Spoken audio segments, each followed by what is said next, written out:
Được.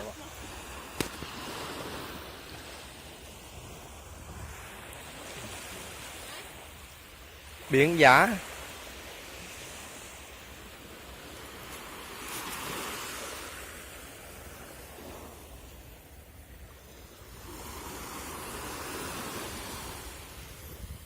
Đi thả lưới.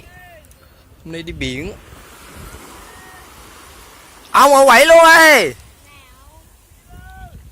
Nhậu quậy luôn ơi cha. Con cơ.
Không phải, anh sao ngoài dưới vậy?